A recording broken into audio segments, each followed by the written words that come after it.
Zee 24 तास एक पाऊल पुढे. जगप्रसिद्ध दिग्दर्शक सत्यजित रे यांच्या जयंतीनिमित्त गुगलनं त्यांना डूडल ट्रिब्यूट दिलाय. होम पेजवर रे यांच्या प्रसिद्ध सिनेमाचा एक सीन स्केचच्या स्वरूपात चितारण्यात आलाय. भारतीय सिनेमातील मैलाचा दगड समजला जाणारा सिनेमा म्हणजे पथेर पांचाली. चित्रपट जगताच्या क्षितिजावर उगवलेल्या सत्यजित रे या जगप्रसिद्ध दिग्दर्शकानं हा आपला पहिला सिनेमा बनवला 1955 साली. या चित्रपटात बंगालमधील खेड्यातल्या मुलाचं भावविश्व साकारण्यात आलंय आणि रे यांच्या 92व्या जयंतीनिमित्त त्यांच्या याच गाजलेल्या चित्रपटातील दुर्गा आणि अप्पू यांचा सीन डूडलवर दिसतोय. 2 मे 1921 साली सत्यजित रे यांचा जन्म झाला. भारतीय चित्रपट जगभरात पोहोचवणारा द्रष्टा दिग्दर्शक म्हणून त्यांची ख्याती. पथेर पांचाली, अपराजितो, अपूर संसार, चारुलता यांनी भारतीय चित्रपटाला नवी परिभाषा दिली. मनोरंजनातून समाज जीवनावर भाष्य करण्याचं धाडस त्यांच्या प्रत्येक कलाकृतीनं दाखवलं, मग ती देवी असो वा महानगर.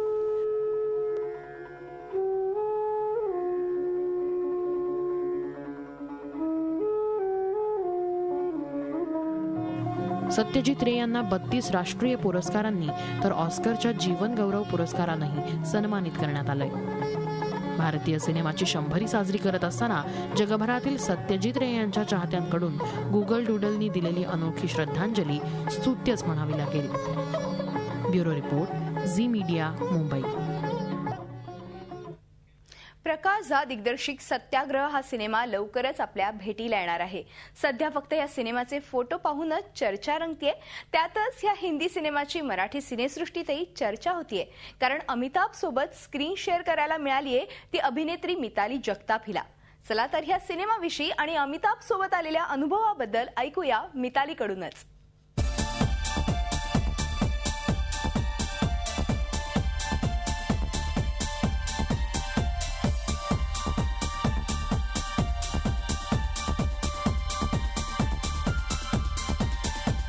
आपली लाडकी आणि मराठमोळी मिताली जगताप आता लवकरच बिग बी अमिताभ बच्चन यांच्यासोबत स्क्रीन शेअर करताना दिसणार आहे आगामी सत्याग्रह या सिनेमातून. आता आपल्या सोबत मिताली आहे. मिताली, सगळ्यांना तिथं खूप खूप अभिनंदन आहे तुझं. बिग बी अमिताभ सोबत यांच्यासोबत स्क्रीन शेअर करतेयस तू. काय सांगावं असं वाटतं एकूणच हा अनुभव तुझा? सगळ्यात आधी मला हे सांगायचं आहे की मी जो काही रोल करते तो खूप मोठा नाही आहे. मोजून 3 ते 4 सीन आहेत. पण जेव्हा मला या रोलबद्दल विचारलं गेलं तेव्हा माझ्यासमोर एक असं नाव आलं की मी नाही म्हणू शकले नाही. प्रकाशजी स्वतः मला म्हणाले की रोल खूप मोठा नाही आहे, पण तो बच्चनजींबरोबर आहे आणि 4च सीन आहेत, तर तुला आवडेल का करायला? मी म्हटलं काही चॉईसच नाही आहे, हो शिवाय माझ्याजवळ दुसरं उत्तरच नाही. आणि मी फुल टू म्हटलं की येस मी करणार. आणि त्यानुसार आम्ही शूटिंग केलं. पहिला माझा सीन होता तो मला देण्यात आला होता रात्री की असं असणार आहे. त्याच्यामध्ये डायलॉग्स दे की बच्चनचे माझे. आणि त्या दिवशी मला तो पूर्ण ती स्क्रिप्ट मला अशी ब्लँक दिसत होती. मला काहीही कळत नव्हतं. मी काय करणार आहे दुसऱ्या दिवशी जाऊन तिथे उभं राहून मला काही कळत नव्हतं. मला एक शब्द पाठ झाला नव्हता. म्हणजे पाठ जरी झाला होता तरी तो उलटा सुलटा काहीतरी व्हायचा माझा. आणि दुसऱ्या दिवशी सेटवर गेलो. मला अजूनही आठवतं की जवळपास 400 लोकांचा मॉब होता आणि त्या 400 लोकांमध्ये माझी शोधाशोध सुरू झाली. बच्चन कुठे आहेत? मी बघितलं एका कोपऱ्यामध्ये एक वयोवृद्ध पण चेहऱ्यावर एक असं तेज असलेला माणूस शांतपणे, कृष्ण जसा असतो ना शांत, तसा बसलेला दिसला मला. म्हणजे डोळे दिपून टाकतात असं वाटतं त्यांच्याकडे बघितलं. मग काही नाही, मग प्रकाशजी म्हणाले की चला रिहर्सल करूया सीनची. आणि तो सीन असा होता की बच्चनजी त्या 400 लोकांना काहीतरी सांगत असतात उपोषणाबद्दल आणि ह्याच्याबद्दल त्याच्याबद्दल. आणि सडनली एक स्त्री येते तिथे मध्ये आणि त्यांना थांबवते आणि त्यांना सांगते की तुम्ही जे बोलता आहात ते सगळं चुकीचं आहे. तुमच्या या सगळ्या सत्याग्रहामुळे माझं काय नुकसान झालं आहे असं. आणि ती स्त्री मी प्ले करते. सो बच्चनजींवर एक तर ओरडून बोलणं, त्यांच्या डोळ्यात बघून बोलणं, वरच्या पट्टीत बोलणं, या सगळ्या गोष्टी एकत्र खूपच अवघड होतं. म्हणजे की अरे त्यांच्यासमोर नुसतं उभं राहणं सुद्धा ही की खूप मोठी गोष्ट होती. आणि झालं ॲक्शन म्हटल्यानंतर रिहर्सलसाठी सुरुवात झाली. बच्चनजींचे 4 लाईन्स आले आणि मग मी आले. मला माहीत नव्हतं, म्हणजे मी त्यानंतरही खूप थरथर कापत होते आणि त्यावेळेसही कापत होते की मला माहीत नव्हतं. मला 100% माहीत होतं की मी चुकणार आहे. आणि मी खूप ऐकलं होतं प्रकाशजींबद्दल की त्यांना एक शब्दसुद्धा इकडचा तिकडे चालत नाही, असेल तर ते एकदम खूप शॉर्ट टेम्पर. आणि रिहर्सल सुरू झाली ॲक्शननंतर. मी बडबड जे काही 10-12 लाईन्स होत्या ते बोलले आणि त्या संपल्यानंतर 2-1 सेकंदाचा असा पिनड्रॉप सायलेन्स होता आणि एक टाळी वाजली. आणि तो सीन झाल्यानंतर माझी नजर अशी खाली होती ना, टाळी वाजली आणि मी बघितल्यानंतर म्हटलं बच्चनजी टाळी वाजवत आहेत. 2 सेकंद मला वाटलं की हा सीन मधला भाग आहे का, मला म्हणजे इतकी मी ब्लँक झाले होते की. आणि त्याबरोबरच करीना, अजय सगळेच त्या स्टेजवर समोर बसले होते. ते सगळ्यांनी टाळ्या वाजल्या. आणि त्यानंतर मग ते 400 लोकांचा जो मॉब होता त्यांनीही टाळ्या वाजल्या. तर त्यानंतरचे ते 2 सेकंड जे टाळ्यांचं कडकडाट अजूनही माझ्या कानात. सो ही खूप मोठी पावती होती की म्हणजे त्यावेळेस मला असं वाटलं की हां ओके, 4 सीन मी करत असले तरी त्या माणसाबरोबर गिव्ह अँड टेक करून आज मी जे अचीव्ह केलं आहे, जे मला सर्टिफिकेट मिळालंय, सो ते मला खूप काही देऊन गेलं.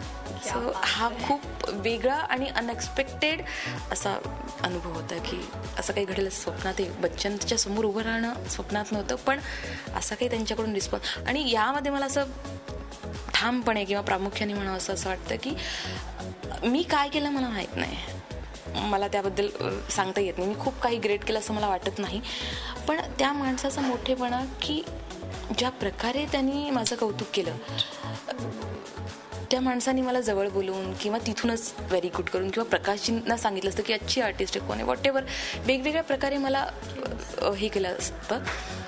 ह्या प्रकारे कौतुक करणं म्हणजे फार मोठी गोष्ट आहे.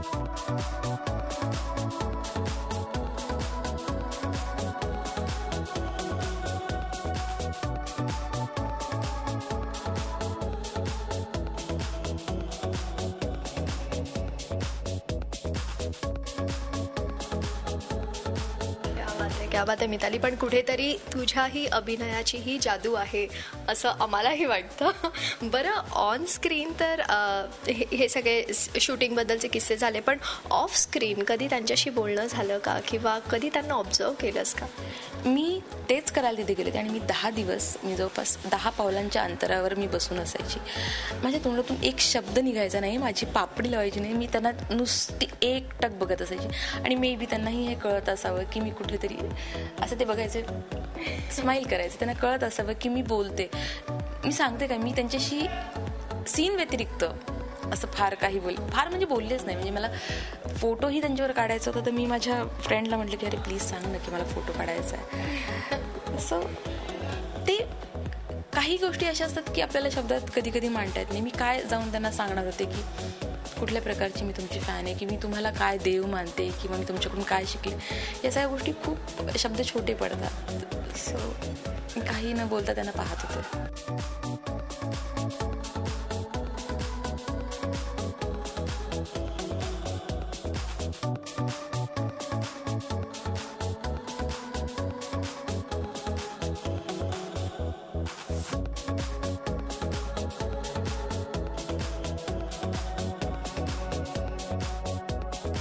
इतका सगळा मॉब होता आणि त्यातून अमिताभ बच्चन यांनी तुला कुठेतरी नोटीस केलं, म्हणजे खरंच ही मोठी गोष्ट आहे. पण त्याहूनही पलीकडे काही किस्से घडले असंही आम्हाला खूप मला अभिमान वाटेल किंवा मी मराठी रंगभूमीवरची किंवा मराठी चित्रपटांमध्ये काम करणारी अभिनेत्री आहे, एक मराठी व्यक्ती आहे, म्हणून मला अभिमान वाटेल अशी गोष्ट त्यानंतर अशी घडली की ही रिहर्सल संपली, टाळ्या वाजल्या आणि जेव्हा सीन ॲक्च्युअल शूट व्हायला गेला तेव्हा प्रकाशजी त्या सगळ्या मॉबला उद्देशून म्हणाले की सायलेन्स.